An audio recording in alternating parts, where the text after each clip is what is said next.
નમસ્તે વિદ્યાર્થી મિત્રો, આજે આપણે ધોરણ 12 આંકડાશાસ્ત્ર સુરેખ સહસંબંધ વિશે અભ્યાસ કરશું. લાસ્ટ વિડિયોની અંદર આપણે સુરેખ સહસંબંધમાં વિભાગ સી અને ડી ના જે નાના દાખલા રહેલા હતા એ આપણે જોયા હતા. હવે વિભાગ ઈ અને એફ માં આપણે પહોંચ્યા. વિભાગ એ ની અંદર જે દાખલા રહેલા છે 6 દાખલા રહેલા છે. વિભાગ ઈ ની અંદર એ તમામ દાખલા હોમવર્કમાં કરવાના રહેશે, જે તમામ પદ્ધતિ આપણે શીખી ગયા છીએ.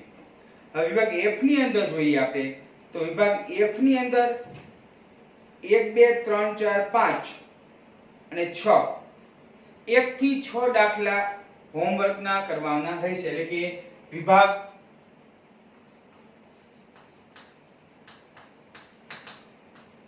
ઈ આખો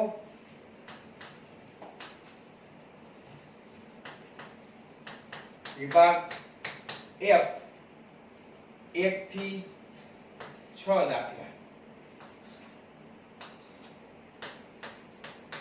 જે તમારે હોમવર્ક ની અંદર કરવાના રહેશે. હવે આપણે જઈશું દાખલા નંબર 7. એક વિદેશમાં અભ્યાસ કરવા માટે જરૂરી પ્રવેશ પરીક્ષા ઓનલાઈન લેવાય છે. તે ઓનલાઈન પરીક્ષા કાઉન્સમાં આપેલું છે, જેમાં ખોટા જવાબ પડે તો ઋણ ગુણ મળે તે પદ્ધતિ છે. માં નિદર્શ પસંદ થયેલા 5 વિદ્યાર્થીઓની આપસૂચ આવડત અને ઇંગ્લિશ બોલવાની આવડતમાં મેળવેલા ગુણ નીચે મુજબ છે. તો વિદ્યાર્થીઓની આપણે આપેલા છે ABCDE. આપસૂચ આવડત ગુણ આપણે આપેલા છે 5 5 5 5 5. ઇંગ્લિશ બોલવાની આવડત આપણે આપેલું છે 2 -2 -2 0 અને 2. આ પરથી વિદ્યાર્થીઓની આપસૂચ આવડત અને ઇંગ્લિશ બોલવાની આવડત વચ્ચે ક્રમાંક સહસંબંધાંક શોધો. તો આપણે રકમ પહેલા જોઈએ. રકમ આપણે આપેલી છે સ્વાધ્યાય 2 વિભાગ F દાખલા નંબર 7. તો કોષ્ટક આપને આપેલું છે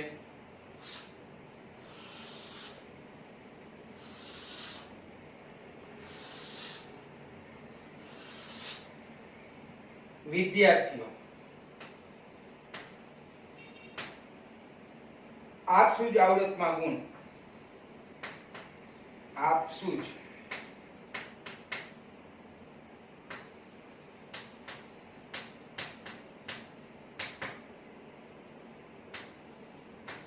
ગુણ અને English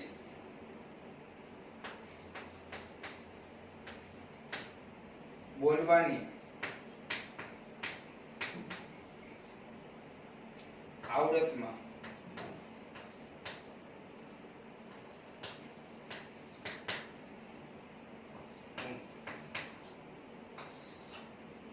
ABCD A B C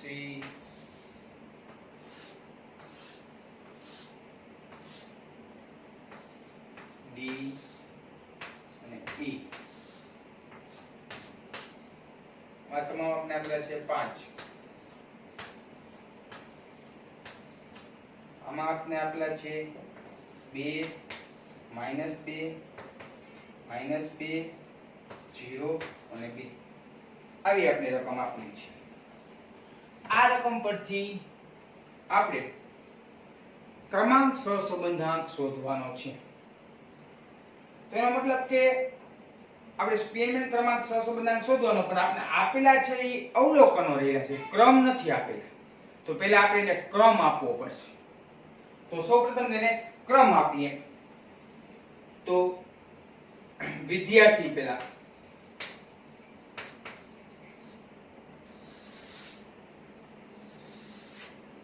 પછી આપણે આપેલું છે x અને y. ચલો વિદ્યાર્થીઓ આપણા કરેલા છે A બી સી ડી અને ઈ x માં બધાય 5 આમાં આપણે આપેલું છે 2 -2 -2 0 અને 2 તો સૌથી પ્રથમ આપણે rx આપવાનું થશે ત્યાર પછી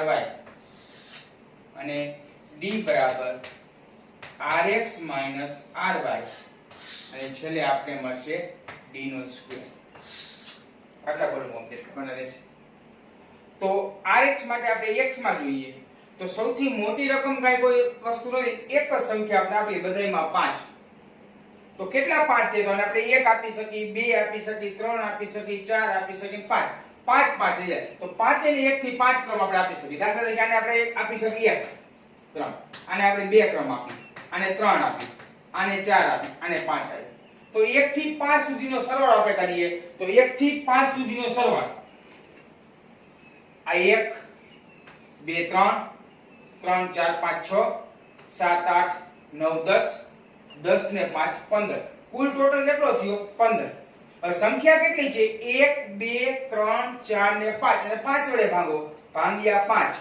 બરાબર તો કેટલી આવ્યા 3 તો બધાયમાં સરખો કેટલા આવશે 3 આવશે તો rx બરાબર આપને મળશે 3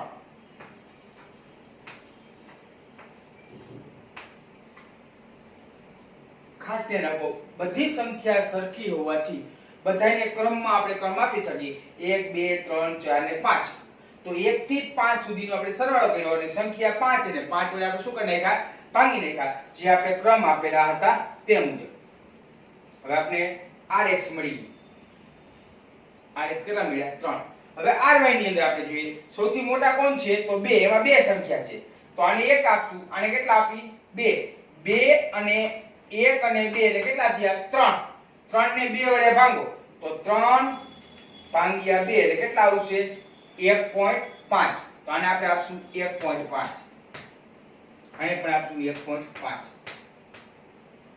હવે બે સંખ્યા વહી ગઈ 1 ને 2 ક્રમ વહી ગયા હવે ક્યાં પહોંચ્યા 3 ક્રમ પહોંચ્યા સૌથી હવે કોણ મોટા છે 2 કરતા 0 એને આપણે આપશું 3 ત્યાર પછી કોણ મોટા છે તો ત્યાર પછી -2 બે વખત આવે છે -2 અને -2 તો 3 પછી 4 ને 5 આપણે આને આપશું તો 4 + 5 બરાબર કેટલા થયા 9 ભાગ્યા કેટલા કરશું બે સંખ્યા 2 વડે કેટલા આવશે 4.5 આને પણ 4.5 તો આ રીતે આપણે ક્રમ આપી શકીએ છીએ ત્યાર પછી આપણે d બરાબર તો સૌથી પહેલા 3 માંથી 1 પોઈન્ટ બાદ કરીએ 3 - 1.5 એટલે કેટલા મળશે 1.5 3 માંથી 4 પોઈન્ટ બાદ કરીએ 3 - 4.5 તો બરાબર માઈનસ મળશે 1.5 3 માંથી 4 પોઈન્ટ બાદ કરીએ તો પ્લસ આપને મળશે 1.5 3 માંથી 3 તો 0 3 માંથી 1 પોઈન્ટ બાદ કરીએ તો આપણે મળશે પ્લસ 1.5 3 માંથી સુધી માઈનસ આવશે 3 માંથી 4 પોઈન્ટ બાદ કરીએ કેટલા આવશે માઈનસ તો 1.5 માઈનસ એટલે 3 થયા અહીંયા પણ પ્લસ 3 થઈ ગયા કેટલા આવશે 0 હવે d નો સ્ક્વેર 1.5 ગુણ્યા 1.5 એટલે આવશે 2.25 અહીંયા પણ માઈનસ માઈનસ પ્લસ થઈ જશે 2.25 અહીંયા પણ માઈનસ માઈનસ પ્લસ થઈ જશે 2.25 0 અહીંયા પણ આવશે 2.25 ચલો સરળ કરી તો 2.25 પ્લસ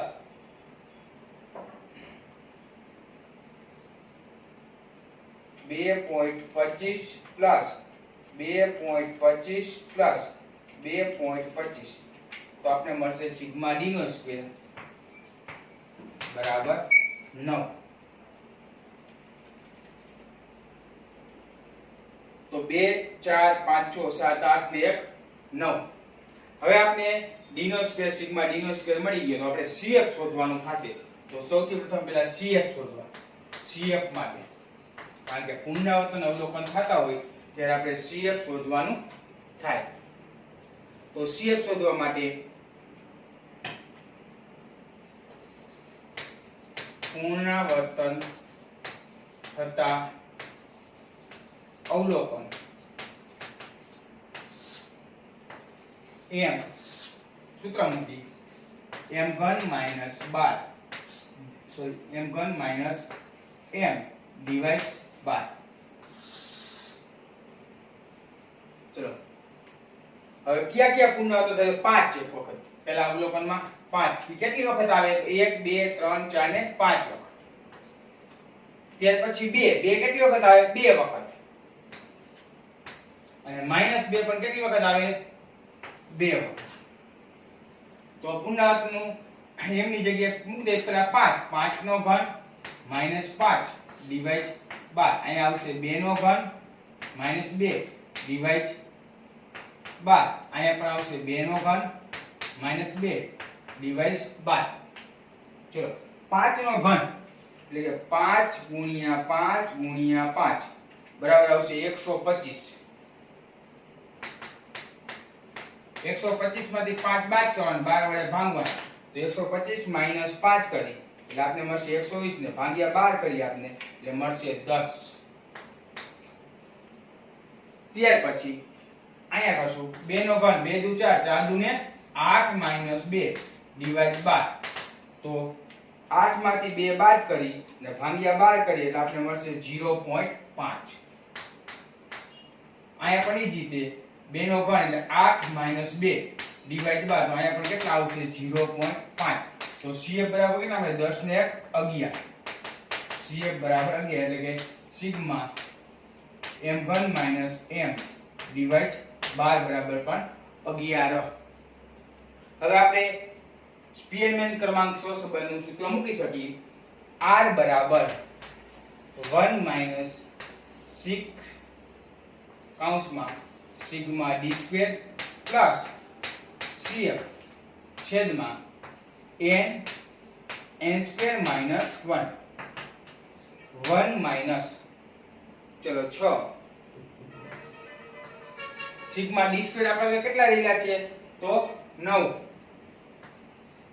પ્લસ CF કેટલા છે આપણા આગળ? તો 11 છેદમાં n ની સંખ્યા કેટલી લેલી છે? 1 2 3 4 ને 5. 5 નો સ્ક્વેર માઈનસ 1 r બરાબર 1 માઈનસ ચલો 6 કૌંસમાં 9 ને 11 એટલે 19 ને 20 છેદમાં 5 5 ગુણ્યા 5 એટલે 25 25 માંથી 1 જાય તો 24 r બરાબર 1 માઈનસ 6 દુ 12 120 અને 5 ગુણ્યા 24 એટલે 120. તો r બરાબર 1 માઈનસ 120 એટલે કેટલા આવશે? 1 120 ભાગ્યા 120. r બરાબર જવાબ શું આવશે? 0. r બરાબર જવાબ મળશે 0. તો આ રીતે જ્યારે કોઈ પણ અવલોકનો વધુ વખત એક અવલોકન આપેલા હોય અને એ અવલોકનોની અંદર જો એકને અવલોકન પુનરાવર્તન થતું હોય તો આ રીતે આપણે એને ક્રમ આપી અને સ્પીયરમેન ક્રમાંક સહસંબંધની રીત મુજબ આપણે દાખલો ગણી શકીએ છીએ. તો આ તો સ્વાધ્યાય 2 નો વિભાગ 1 ની અંદર દાખલા નંબર 7. હવે આપણે જોશું વિભાગ F ની અંદર દાખલા નંબર 8. જે દાખલો પણ આ જ રીતનો છે સ્પીયરમેન ક્રમાંક સહસંબંધનો, પણ એમાં થોડીક વાક્ય રચના ફેરફાર આપણે આપેલી છે. જોઈએ. એક નૃત્યની સ્પર્ધામાં 2 નૃત્યના ગુણ ગુરુ 6 નૃત્યકાર A B C D E અને F ને તેમના નૃત્ય પરથી નીચે મુજબ ક્રમ આપે છે. તો ક્રમ આપણે આપેલા છે 1 2 3 4 5 અને 6. તો ક્રમ આપણે આપી દીધા એટલે ક્રમાંક સહસંબંધમાં કોઈ આપણે rx ને ry શોધવાનું થશે ને આપણે ક્રમ આપી દીધેલા છે. પણ પહેલા ગુરુ દ્વારા એકમાં B F A C D E, બીજા ગુરુ દ્વારા F A C B E અને D. તો આ પરથી બંને ગુરુના મૂલ્યાંકન વચ્ચે સહસંબંધાંક શોધો. ખાલી સહસંબંધાંક શોધવાનો કીધો, પરંતુ આમાં ક્રમ આપને આપેલા છે એટલે હંમેશા સ્પીયરમેન ક્રમાંક સહસંબંધની રીત મુજબ દાખલો થશે. ચલો જોઈએ. દાખલા નંબર સ્વાધ્યાય 2 વિભાગ F ની અંદર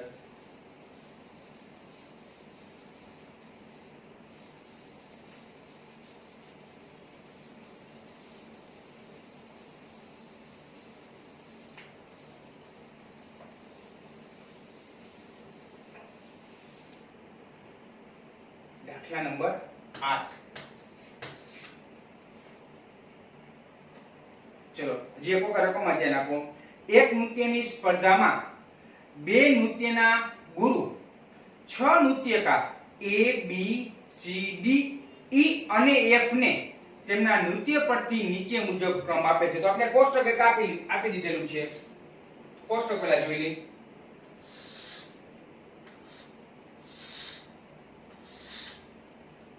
ક્રમ આપને આપેલો છે 1 થી 6. 1 2 3 4 5 નાખ દીધો 6. હવે પહેલા ગુરુ દ્વારા B F A C D અને E. બીજા ગુરુ દ્વારા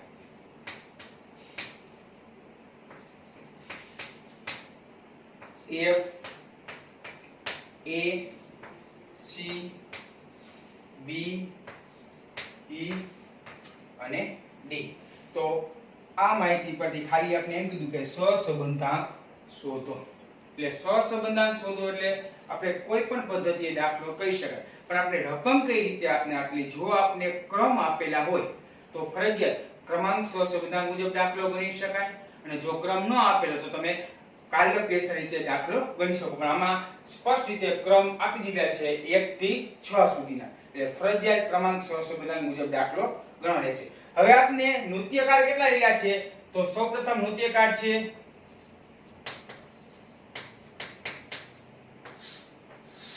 આપને આપી દીધેલા છે.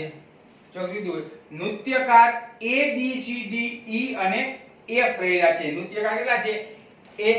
A B C D E F. તો પહેલા નૃત્યકાર લખી નાખી.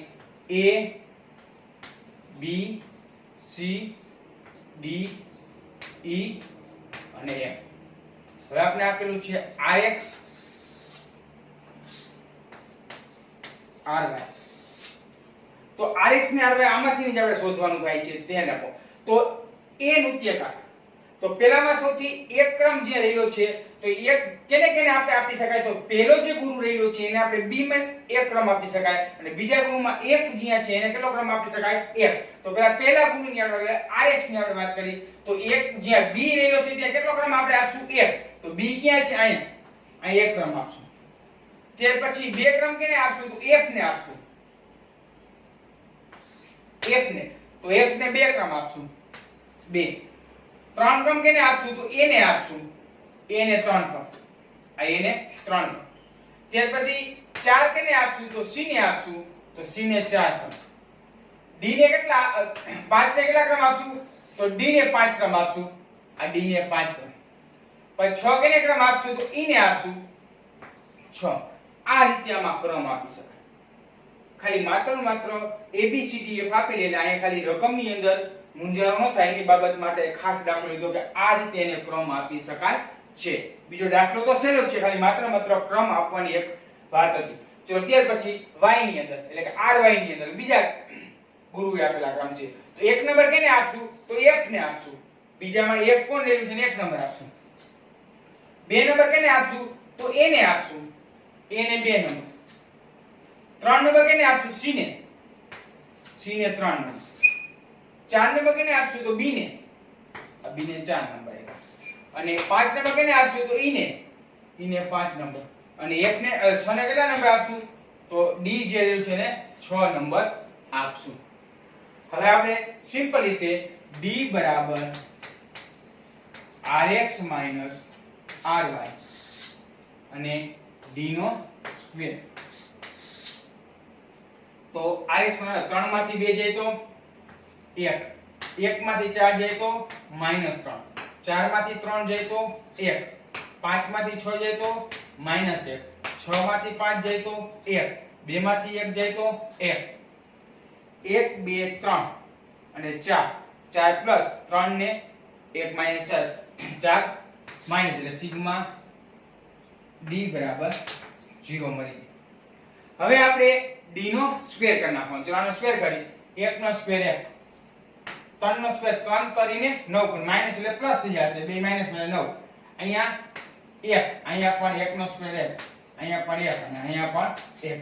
તો સિગ્મા d સ્ક્વેર બરાબર કેટલા મળ્યા? 9 10 11 12 13 અને 14. હવે આપણે શોધવાનું તો સ્પીયરમેન ક્રમાંક સહસંબંધ સૂત્ર મૂકી દે.